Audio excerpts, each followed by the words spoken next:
আপনারা হয়তো মোবাইলে দেখেছেন, সেদিনে মুর্শিদাবাদে একটা ঝামেলা আমার সঙ্গে। আমি স্টেজ থেকে পালিয়ে আসছিলাম জলসা করব, কেন স্টেজে 15টা লোক আর মেলাতে 4000 5000 ছেলে মেয়ে, 5000 বিরাট মেলা বসিয়েছে। মাদ্রাসার জলসা, সেক্রেটারি কি বলছে জানেন? সব থেকে দুঃখ লাগলো, সেক্রেটারি তো একটা অজ্ঞ মূর্খ। আজকে সমাজ ধ্বংস হচ্ছে, সুদখোর গাঁজাখোর লোকের মেরে নিয়ে বড় লোক হয়েছে, একটু টাকা হয়েছে, গায়ের একটু বল আছে, মসজিদের সেক্রেটারি করে। সে হারাম করতো মসজিদকে এমনি ধ্বংস করবে, সে হারামখোর মাদ্রাসার সেক্রেটারি হলে মাদ্রাসাকে এমনি শেষ করবে। আর আল্লাহ রাসূল সাল্লাল্লাহু আলাইহি সাল্লামের হাদিস শুনেলেন, কিয়ামতের আলামত তোমরা বুঝতে পারবে যখন অশিক্ষিত মূর্খরা সমাজের নেতৃত্ব দিবে আর শিক্ষিতরা চুপচাপ বসে দেখবে। আজকে অনেক মাদ্রাসার মৌলবীরা মাদ্রাসায় সেক্রেটারিকে ধান চোর, চাল চোর, লোকের টাকা মেরে বড় লোক, লোকের পয়সা মেরে নিয়েছে, ভাইয়ের সম্পত্তি মেরে নিয়েছে, টাকা হয়েছে, পয়সা আছে বলে মাদ্রাসার সেক্রেটারি। আর তারা এই আলেমদের উপরে নেতৃত্ব দিচ্ছে। আমাকে কি বলছে জানে? সেই মাদ্রাসার হেড মোল্লা, কার্তিকের পাড়া নাম মাদ্রাসা, মুর্শিদাবাদে, বলছে যে গ্রামে দোকান থাকে, মেয়েরা যায়। আমরা এই মৌলবীটা হচ্ছে দাইয়ুস। গ্রামে গোলদারি দোকান আছে, মেয়েরা দোকান আনতে যাবে, এটা হচ্ছে তুমি না মরো, তুমি হিজড়ে বলে তোর বউ যায়। ইয়াসিন মরদ, ইয়াসিনের বউ পা বার করবে না। কেন? নারীরা যারা মায়েরা শুনছেন শুনে যান, ইসলামের নারীদের ইজ্জতের উপরে, নারীদের মর্যাদার উপরে পুরো একটা চ্যাপ্টার আনা হয়েছে। পুরুষের নামে কোনো সূরা নেই কোরআনে, নারীদের নামে সূরা নিসা অবতীর্ণ করা হয়েছে। আল্লাহ নারীদের মর্যাদা বলেছেন, নারীদের ইজ্জত বলেছেন। আমার রাসূল সাল্লাল্লাহু আলাইহি সাল্লাম হাদিসে আছে, রাস্তা দিয়ে পেরিয়ে যাচ্ছেন, একজন মুশরিকের বিটি, হাতেম তায়ের বিটি, মাথায় কাপড় নেই, বেপরদা ভাবে রাস্তায় যাচ্ছেন। নবীজি নিচের মাথার পাগড়িটা খুলে তার মাথায় চাপিয়ে দিলেন। সাহাবীরা বলেন, ইয়া রাসূলুল্লাহ, এটা মুশরিক বেঈমান কাফেরের বিটি। আল্লাহর নবী ধমক দিলেন, হে আমার সাহাবীরা শোনো, আমি মুহাম্মদ আল্লাহর নবী, আমি মেয়েদের মাথা ঢাকতে এসেছি, খুলতে আসিনি। জোরে বলুন সুবহানাল্লাহ। আর আপনি আমি নিজেকে নবীর উম্মত বলে দাবি করছি, আর আপনার বিবি বাজারে ঘুরে বেড়াবে। দাইয়ুস কোনদিন জান্নাতে যাবে না। আপনি তাহাজ্জুদ গুজার, আপনি 5 ওয়াক্তের নামাজি, আপনি মৌলবি, আপনি ইমাম, আপনি বক্তা, আপনি দাড়ি রেখেছেন, আপনি হাজী সাহেব, আর আপনার বিবি যদি বাজার ঘুরে বেড়ায়, আপনার বিবি যদি পরপুরুষের কাছে বাজার করতে যায়, তো তুমি যতই নামাজি হও আর যতই তাসবিহ ওয়ালা হও, তুমি হচ্ছ দাইয়ুস। আর দাইয়ুস কোনদিন জান্নাতে প্রবেশ করবে না। যারা নিজেদের বিটিকে, বিবিকে বাজারে ঠেলে দেয়, তারা হচ্ছে দাইয়ুস, তারা কোনদিন জান্নাতে প্রবেশ করবে না। সে মৌলবি হোক আর পীর হোক আর ফকির হোক আর আমার বাপ হোক আর আমি হোক। কষ্টের বিষয়, আজকে আপনি ইসলামটাই চিনতে পারেন না। ইসলাম ধ্বংস হলো কোথায়? বেঈমান কাফেরদের আখলাকে, চরিত্রে।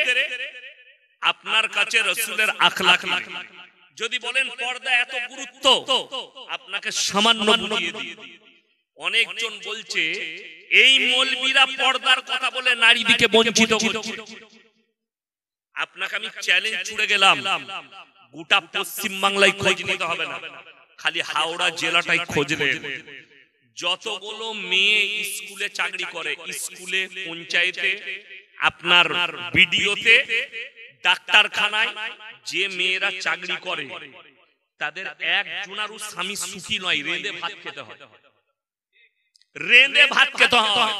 আমি মালদা জেলায় এক জায়গায় গেলাম, একজন মাস্টার সাহেবের বাড়িতে আমাকে থাকতে দিলে, তো আমি গেলাম। মাস্টার খুব ভদ্র মানুষ, ভালো লোক, ইমানদার লোক। তার ছেলে আছে, পড়াশোনা করে কলকাতা। তো আমি গেলাম, তো বললে, হুজুর কমিটির লোক কখন নাস্তা আনবে ঠিক নেই, একটু চা খান। আমি বললাম, তাহলে ইয়াকে ভাবিকে বলুন বানাতে। বলছে, ভাবি নয় হুজুর, আমি বানাবো। সে কোথা নেই, পালিয়ে গেছে, চাকরি করতো। বলে, আমি খুব দুঃখী, আমি খুব দুঃখী। আমার স্ত্রী আমি যেদিন থেকে বিয়ে করেছি আমাকে কোনোদিন এক পোয়া চাল ভাত রেঁধে ফুটিয়ে আমাকে খাওয়াইনি, যার কারণে তাকে বলেছি তুমি যেখানে থাকবে থাকো। দুঃখ এইরকম হাজারো আছে। ওই জন্য ইসলাম শরীয়ত জানেন কি, অনেকজন মনে করছে নবীর বিবি সাহাবীরা ব্যবসা করে, সাহাবীর বিবিরা ব্যবসা করেছেন না করেন?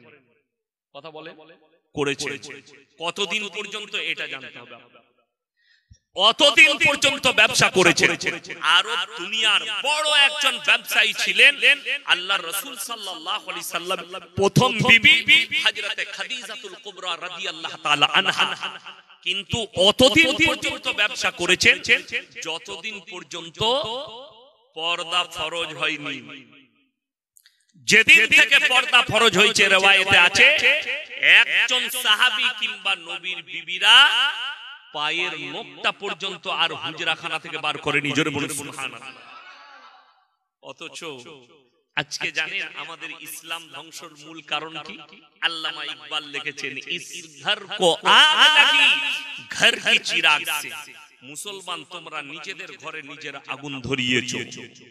যাদের কাছে ইলম আছে, কোরআন হাদিসের জ্ঞান আছে, আজকে কিছু শিক্ষিত লোক দুটো বাংলা চুটি বই পড়ে, বাংলা মানে কোরআন পড়ে নিজেকে পণ্ডিত ভেবে আলেমদের ভুল ধরছে এবং আমাদেরকে বলছে এরা ভুল পথে আছে।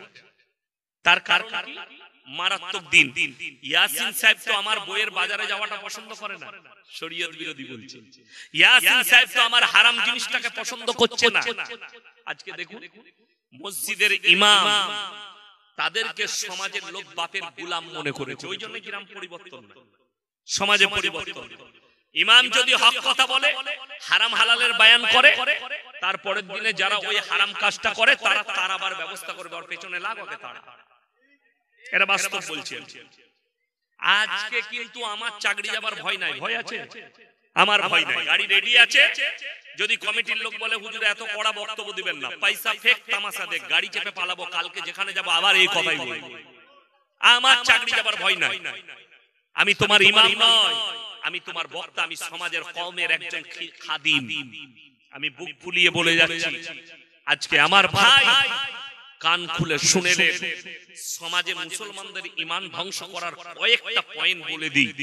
আজকে দেখতে পাচ্ছি জায়গায় জায়গায়, আপনারা তো অনেক দূরের কথা, আমাদের মতো মৌলবীরাও ওই খপ্পরে পড়ে গেছে। প্রমাণ আছে, আমার কাছে দলিল আছে। পশ্চিম বাংলার কয়েকটা মৌলবীর দলিল আছে। কি? বোর্ডে লেখা থাকছে ধর্ম যার যার, উৎসব সবার। পড়েননি? পেপারে পড়ছেন না পড়েননি? মোবাইলে পড়ছেন না পড়েননি? আল্লাহর কসম খেয়ে বলছি এই ভাষাটা কোরআন বিরোধী, আল্লাহ বিরোধী, রাসূল বিরোধী, শরীয়ত বিরোধী। যদি বলেন প্রমাণ, আমি এতগুলো প্রমাণ দেবো, তোমাকে ঢেকে দেব। যদি বলেন এতে তো সম্প্রীতি নষ্ট হবে, খুব ভালো করে বুঝবেন আপনি সম্প্রীতিটাই নিতে পারেননি। আমার আল্লাহ যেটা দিয়েছেন, রাসূল যেটা দিয়েছেন, ওই সম্প্রীতি আপনি জানতে চাননি আপনার ইমামের কাছে, আলেমের কাছে, যার কারণে আপনি পাননি। আজকে সেদিনে দেখলাম আমাকে একজন মোবাইলে পাঠিয়েছে, নামের আগে মুফতি দিয়ে আছে, বীরভূম ডিস্ট্রিক্টে বাড়ি। নামের আগে মুফতি, নামের শেষে পীর, তার শেষে কাসমি। কাসমি মানে যারা দেওবন্দ থেকে পাস করে তাকে কাসমি বলা হয়। তার শেষে পীর, তার শেষে কাসমি দিয়ে আছে। তিনি আবার জমিয়তের কি পদে আছে বীরভূম ডিস্ট্রিক্টে। তো তিনি স্টেজে গেছে। কোন স্টেজে? দীপাবলির উৎসবের স্টেজে। সেইখানে সমাজের লোককে বলছে আপনারা মায়ের আশীর্বাদ নেবেন, মায়ের আশীর্বাদে ভালো থাকুন, যারা এসেছেন মায়ের আশীর্বাদ নিয়ে যাবেন। এই মৌলবীর ঈমান চলে গেছে, আল্লাহর কসমই কাফের হয়ে গেছে, একে কালমা পড়ে মুসলমান হতে হবে। ইয়াসিন ফতোয়া দিচ্ছে, যদি চ্যালেঞ্জ গ্রহণ করে কবে আমার সাথে লাইভে বসতে হবে, ফোনে কথা বলবো না, আমার সঙ্গে এক স্টেজে বসো, তুমি চলে এসো যে তোমার ঈমান যায়নি, আমি প্রমাণ করাচ্ছি। তার মধ্যে আজকে বড় কষ্ট লাগে। দেখুন ভেবে একটা জিনিস, আমি এই ফুরফুরাই 3 দিন ইসালে সব হয়, মেয়েরা যেতে পাই না।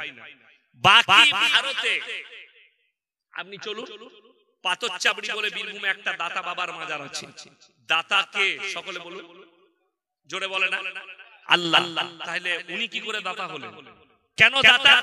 মানুষ ওখানে ভালো মন্দ চাইতে যায়। আপনার হুগলি ডিস্ট্রিক্ট আমি এক জায়গায় জলসা করছিলাম, মুসলমানদের আকীদা বলছি, এই আপনাদের থেকেও ভালো প্যান্ডেল, লোক আরো বেশি, কয়েক হাজার লোক। তো এই প্যান্ডেলের স্টেজের পাশে একটা গাছ, গাছটা উপরে চারিদিকে প্যান্ডেল করেছে, গাছের গোড়ায় মাটির ঘোড়া, আগরবাতি, মোমবাতি, একটা ট্যানার কাপড় লেপটানো আছে। আমি স্টেজে গিয়ে দেখলাম যে এখানে এরকম কেন? তো আমি মনে মনে করলাম এখানে আমার হিন্দু ভাইরা পুজো পাঠ করেন। আমি বললাম, বাবা আপনাদের এখানে হিন্দু মুসলিম ভাইরা খুব ভালো গো, পাশেই জলসা করছো, এখানে হিন্দু ভাইরা পুজো করার, তোমরা এখানে জলসা করছো। দু চারটা যুবক বলছে, হুজুর ওটা আমাদের। এমন তোরা কি করিস? বলে বুড়ো পীর সাহেব। ইমানদারির সঙ্গে বলুন তো, একটা মাটির মূর্তি তৈরি করে সেখানে সিজদা করলে যদি শিরক হয়, গাছতলায় ঘোড়া রেখে আপনি সিজদা করলে এটা কি করে শরীয়ত হতে পারে, ইসলাম হতে পারে? কষ্টের বিষয়। আপনি চলুন, ভালো মন্দের মালিক সকলে বলুন কে? আল্লাহ। এখানে হাজী সাহেব কে আছেন? হাত তুলেন। হাজী সাহেব কেউ নাই? এই মজমায় কে আছেন? উমরা করে এসেছেন, হজ করে এসেছেন, কেউ আছেন? হাত তুলেন। কেউ নেই। এলাকায় যদি কেউ থাকে সকালে গিয়ে খোঁজ নেবেন, মক্কা থেকে মদিনা 470 কিলোমিটার রাস্তা, একটাও মাজার না। আমার বাড়ি থেকে আপনাদের এখানে 166 কিলোমিটার রাস্তা, 166,000-এর বেশি আছে। আমি বললে খারাপ বলবি। হাজী সাহেবকে জিজ্ঞেস করুন, আপনি মদিনায় গেছেন, আল্লাহ রাসূল সাল্লাল্লাহু আলাইহি সাল্লামের মাজারে কটা চাদর চড়িয়েছেন? আপনাকে থাপ্পড় মারবে। কেন? চাদর চড়ানোর সিস্টেমই নেই। যদি কবরে চাদর চড়ানো জায়েজ হতো, আল্লাহ রাসূল সাল্লাল্লাহু আলাইহি সাল্লামের কবরটা আসমান পর্যন্ত হিরে মতি মুক্ত চাদরে ঢেকে যেত, তোমার মতো টানা চাদর নয়। আজকে দুঃখ এটাই। আপনি চলুন, যত রকমের বড় বড় পাপ, পাথরচাবড়ির মেলা হয় আর সিন্নি খোররা সেখানে হাজির, মসজিদে নামাজ পড়াচ্ছে, মাজারে গিয়ে দোয়া চাইছে, অথচ সে কমকে বলে না এখানে সিজদা দেওয়া হারাম, এখানে ভালো মন্দ চাওয়া হারাম। আল্লাহ ছাড়া ভালো মন্দের মালিক পৃথিবীতে কেউ নেই। আজকে মানুষ গিয়ে মাজারে ভালো মন্দ চাইছে। মান্নত কার নামে হবে? জোরে বলুন, মান্নত কার নামে হয়? আল্লাহর নামে। আপনার ছেলে মাধ্যমিকে পাস করলে আপনি নিয়ত করুন, আমি একটা গরু কুরবানি করে গোটা গ্রামের মানুষকে খাওয়াবো, জায়েজ আছে। আল্লাহর রাস্তায় গরু কুরবানি করে গ্রামের মানুষকে খাওয়াবো। আমার ছেলে বিয়ে হয়ে গেলে আমি আল্লাহর রাস্তায় একটা গরু কুরবানি দেব, জায়েজ আছে। আমার ছেলে মাধ্যমিকে ফার্স্ট ডিভিশন হলে আমি মসজিদে একটা কোরআন শরীফ দেব, জায়েজ আছে। কিন্তু কেউ যদি বলে আমার ছেলে যদি মাধ্যমিকে ফার্স্ট ডিভিশন পায়, দাতা বাবার নামে একটা ছাগল দেবো, 1000 বার বিসমিল্লাহ বলে জবাহ করলেও জায়েজ নেই। সূরা বাকারা কোরআন, ইন্নামা হারামা আলাইকুমুল মাইতাতা ওয়াদ-দামা ওয়া লাহমাল খিনজির ওয়া মা উহিল্লা বিহি লিগাইরিল্লাহ। প্রবাহিত রক্ত, মরা জন্তুর মাংস, শুয়োরের মাংস, আল্লাহ ব্যতীত অপরের নামে উৎসর্গিত জিনিস তোমাদের জন্য হারাম করলাম। আমাদের দেশের কিছু সিন্নিখোর মৌলবি তারা বলছে মাজারে মুরগিটা জবাহ করা হয় আল্লাহর নাম নিয়ে করা হয়। কার নাম নিয়ে? আল্লাহর নাম নিয়ে। আচ্ছা, আপনাদের এখানে কবরস্থান আছে না? আছে। আপনার বাড়িতে কুটুম এলে মুরগি করেন না, জবাই করেন তো? তো দাদর কবরে নিয়ে গিয়ে করে আনে? কেউ যায় নিজের দাদর কবরে, বাপের কবরে মুরগি জবাই করতে? যাবে না। তাইলে এইখানে যদি না যাওয়া যায়, তাহলে পীরের কবরে কি করে যাওয়া যাবে? আচ্ছা, যে জিনিসটা দান করা হয় সেটা কিন্তু বিক্রির রাস্তা থাকে না। কোন জিনিসটা বললাম? আপনি নিয়ত করলেন এটা আমি আকিকা দিচ্ছি, বিক্রি করতে পাবেন না। এইটা আমি আল্লাহর রাস্তায় দান করে দিলাম। আপনাকে দেখিয়ে দেবো, পাথরচাবড়িতে যতগুলো ছাগল পড়ে, গরু পড়ে, মাথাগুলো সিউড়ি টাউনে নিয়ে গিয়ে বিক্রি করে কারা? খাদিম কটা। তাহলে বিক্রি করছো কি করে? আল্লাহর নামে জবাই করলে তো সবটাই খাবি তুই, বিক্রি করছিস কেন? কেউ যদি গাছতলায় নিয়ে গিয়ে একটা গাছ আছে, গাছের নিচে ঘোড়া রাখা আছে, সেখানে যদি বিসমিল্লাহ বলে নিয়ত করে জবাই করে জায়েজ হবে? তাহলে তো একই ব্যাপার হয়ে গেল। হিন্দু ভাইরা বলি দিচ্ছে কালী পুজোতে, মোষের বলি হচ্ছে, পাঁঠার বলি হচ্ছে, তাহলে ওইখানে নিয়ে গিয়ে বিসমিল্লাহ আল্লাহু আকবার বলে জবাই করলে জায়েজ হয়ে যাবে তোর জন্য? একজন আমাকে বলছে কালীর সঙ্গে আপনি এটার কেন সমতুল্য করছেন? এরপর বলে দিই, আমি এক্ষুনি বললাম, আপনি একটা কবরকে পুজো করছেন। পুজো মানে সেখানে সিন্নি দেওয়া, সিজদা করা, আগরবাতি দিয়া, মোমবাতি দেওয়া। এইটা যেমন একটা মাটির পুতুলের সামনে সিজদা দেওয়া, এই পার্সোনাল প্রপার্টি আল্লাহ ছাড়া পৃথিবীর কারোর সামনে নামানো যাবে না, কারোর সামনে। আমার ভাই, অনেক আমাদের সমাজের লোক আছে দেখবেন বাম মায়ের পায়ে সালাম করে, করে না করে? শরীয়ত সম্মত জায়েজ নেই। এই মাথাটা নত হবে শুধুমাত্র আল্লাহর কাছে। বাপের সঙ্গে সালাম, আসসালামু আলাইকুম ওয়া রাহমাতুল্লাহ, কথাটা বুঝতে পারেননি? বাড়ি থেকে যখন বেরিয়ে যাবেন, মা আমার জন্য দোয়া করবেন, আসছি আসসালামু আলাইকুম ওয়া রাহমাতুল্লাহ, মাকে সালাম বলে এর থেকে ভালো আর কি আছে? অনেকজন পায়ে সালাম করে, অনেকজন পায়ে চুমু খায়, শরীয়ত সম্মত নয়। আল্লাহ ছাড়া এই পার্সোনাল প্রপার্টি কারোর সামনে নামানো যাবে না, একমাত্র আল্লাহর সামনে আপনি নামাবেন। আজকে বড় কষ্ট লাগে, ছেলে হচ্ছে না, কোথায় যাবে? কোন মৌলবি ভালো তাবিজ দিতে পারে তার কাছে ছেলে। আমাকে একজন ফোন করেছে, কোন জেলা নামটা মনে পড়ছে না, আমি গাড়িতে আসছিলাম তখন। কি ব্যাপার? রেকর্ডিংটা আছে। ভদ্র মহিলা বলছে যে আমার শ্বশুর বাড়িতে একটু জ্বালাঞ্জল হয়, একটু জ্বলন হয়, আমার শাশুড়ি জ্বালাই, এই জ্বালাই ঝগড়াঝাঁটি হয়, তো আমি এখন মায়ের বাড়িতে আছি। আমি আমার হুজুরের কাছে গিয়েছিলাম, মসজিদে ইমামের কাছে, যে আমাকে একটু ফুক দিয়ে দেন, শরীরটা ভালো লাগছে না। তো সে একটা বই বার করলো, বই জানি না এরপর কি বই সে জানে, আর ও জানে কি বই। বলছে সেই বইটার উপর আমাকে হাত রাখতে বললো, হাত রেখেছি, সেটা দেখে সে বলে দিল যে তোমার কি কি হচ্ছে। আমি বললাম যতগুলো হাওড়া জেলায় ল্যাবরেটরি আছে বন্ধ করে দেবো, ক্যান্সারের রোগীগুলো হারাম খোরের কাছে পাঠাবো, ও হাত দেখে বলে দিবে কি হয়েছে। কথাটা বুঝতে পারতে? আরে রক্ত রিপোর্ট করে রোগ ধরা পড়ছে না, হারামখোর বলছে বইয়ের উপরে হাত রেখে রোগ বলে দিচ্ছে। এর থেকে বড় শিরক আর কিছু নেই, এর থেকে বড় বদদিনী আর কিছু নেই। ওই ইমামের পেছনে আর নামাজ হবে না, ওই ইমাম ধোঁকা দিচ্ছে সমাজকে। যারা জামা মাপছে, জামা অনেক জনে জামা মাপে, কি বুঝলেন? মানে বাবারে দু আঙ্গুল বেড়ে গেল, তাহলে কি হবে?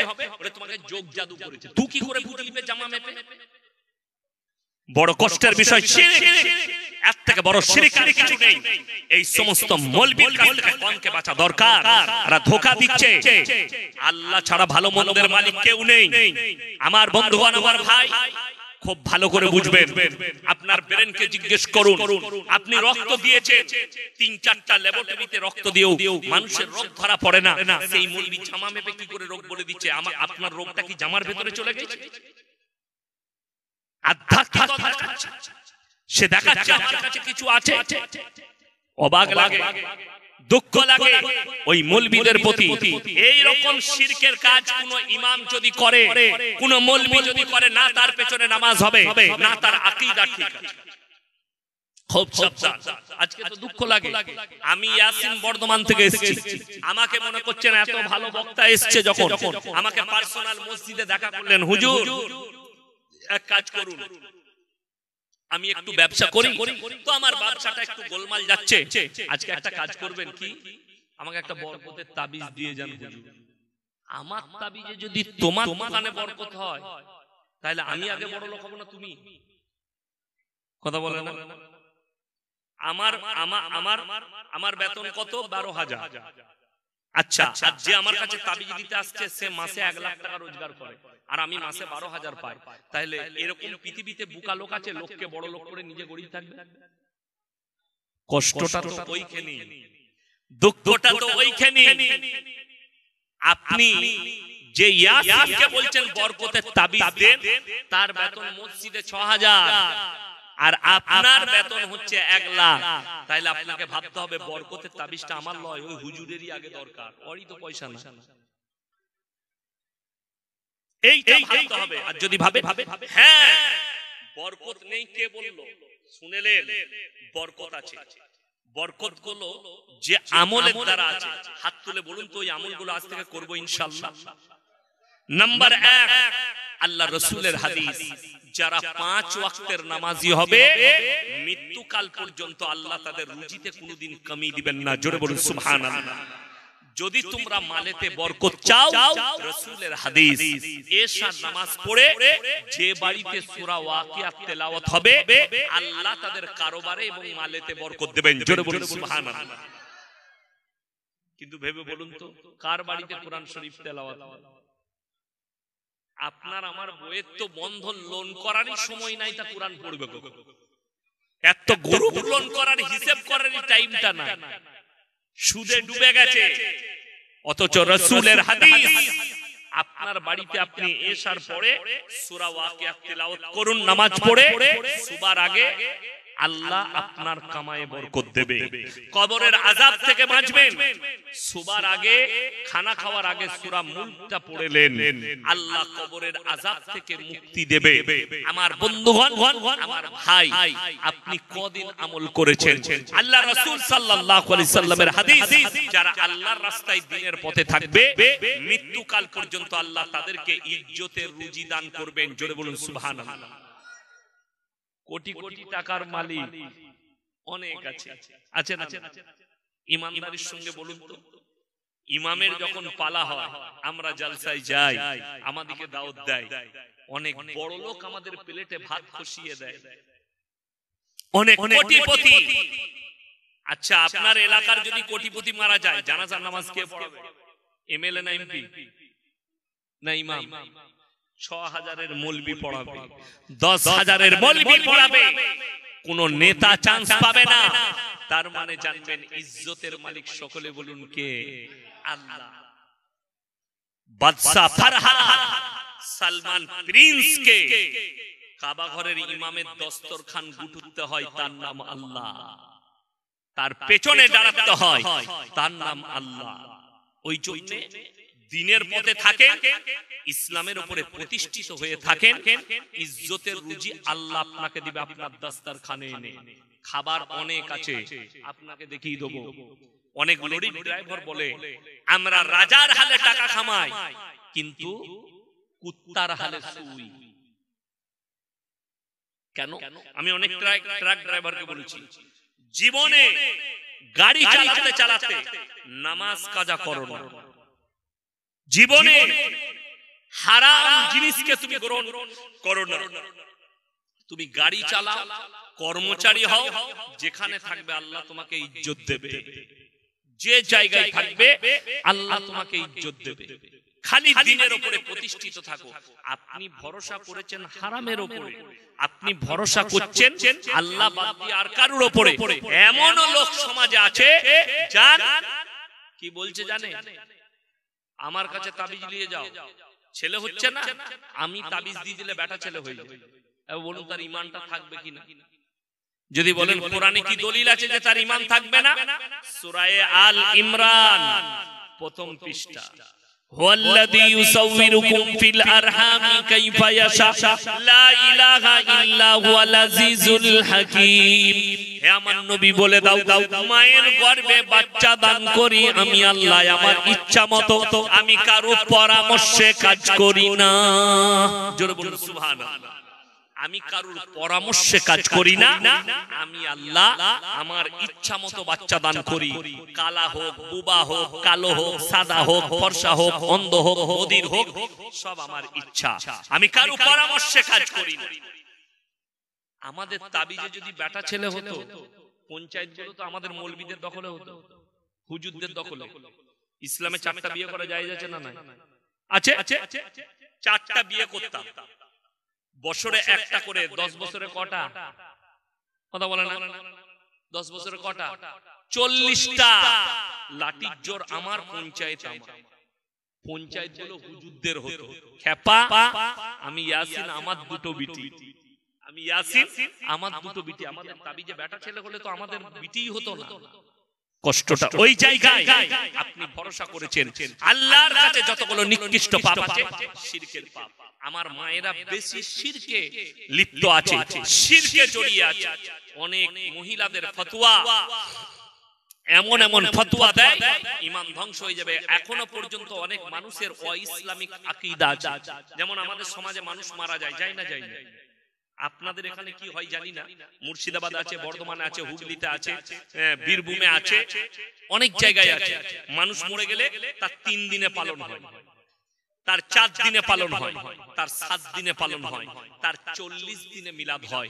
আমি আল্লাহর কসম খেয়ে বলছি, এই স্টেজের উপরে বলে যাচ্ছি, হাওড়া জেলায় আরো জলসা আছে।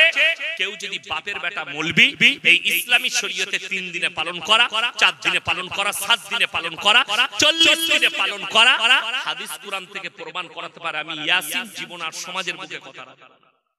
দোয়া আপনি রোজ করতে পারেন। যে ভাই চলে গেছে, তিনার লাশ এখনো পৌঁছায়নি, পৌঁছেছে, পৌঁছাই আছে কোথায়? হসপিটালে। কালকে পোস্টমর্টম হয়ে আসবে ইনশাআল্লাহ। আজকে মজমাস শেষে তার জন্য আমরা সকলে দোয়া করব। করা যাবে না?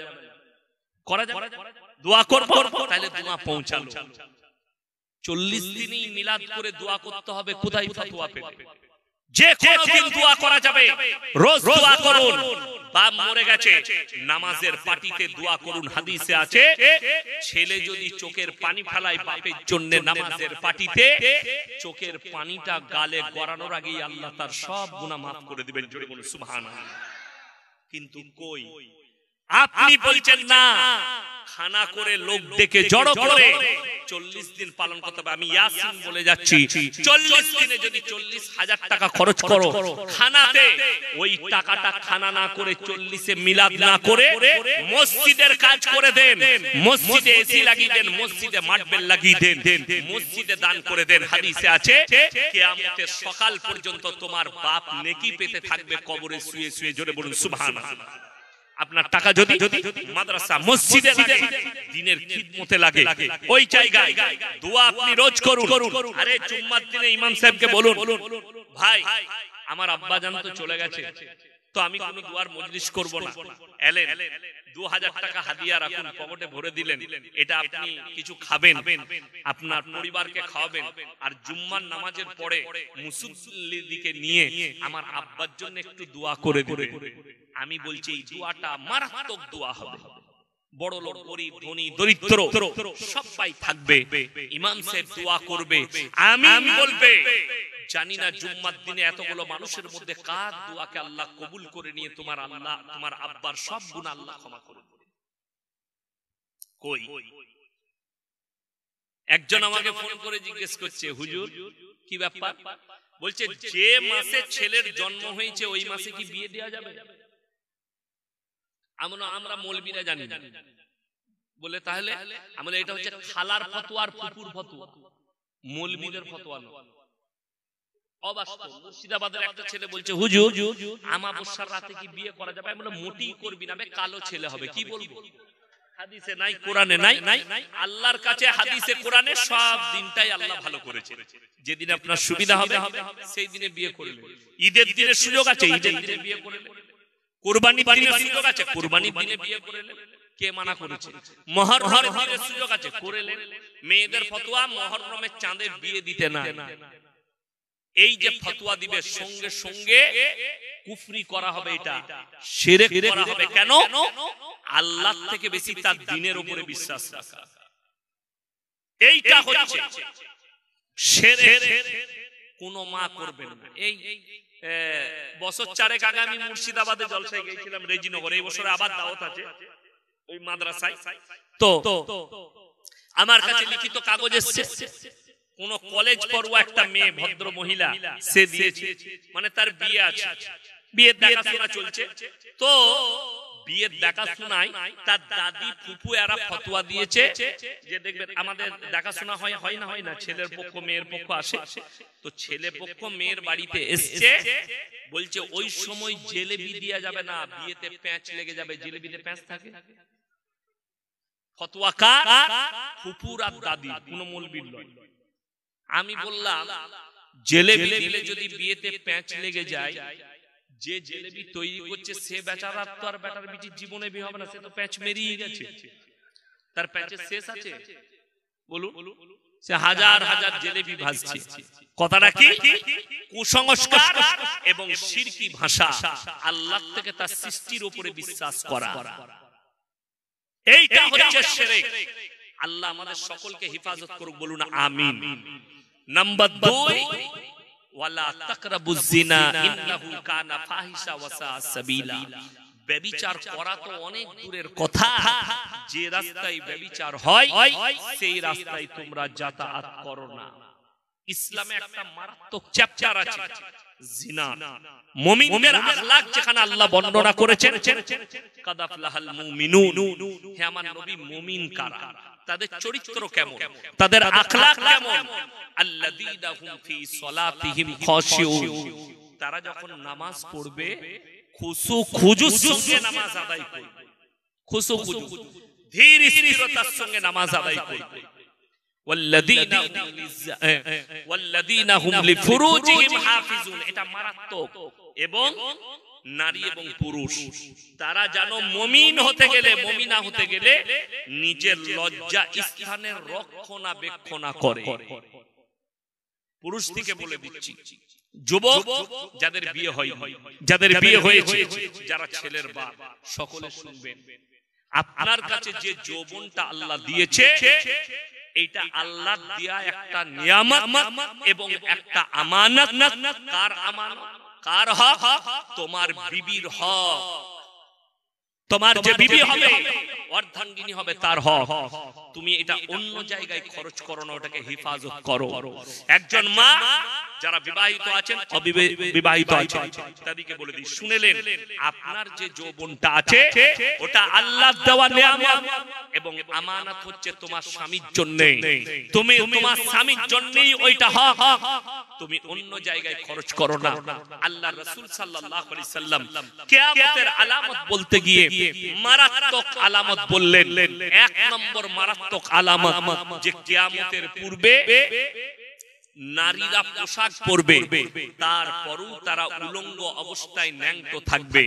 সাহাবীদেরকে বললেন, এ আমার সাহাবীরা শোনো, রাস্তাঘাটে নারী এবং পুরুষ গাধার মতো জিনা করতে লাগবে। গাধা যেমন জিনা করে ওইভাবে জিনা করবে রাস্তার উপরে। সাহাবীরা বললেন, ইয়া রাসূলুল্লাহ, এমনও কি দিন আসবে? নবীজি বললেন, অবশ্যই আসবে। আজকে যাদের কাছে মোবাইল আছে অ্যান্ড্রয়েড, যাদের কাছে দামি মোবাইল আছে, তারা দেখতে পাচ্ছে, তারা বুঝতে পারছে রাস্তাঘাটে কুকুরের মতো জিনা শুরু হয়ে গেছে, গাধার মতো ব্যভিচার শুরু হয়েছে। পরকীয়াকে লিগ্যাল করে দেয়া হয়েছে, শুধু হিন্দুস্তানে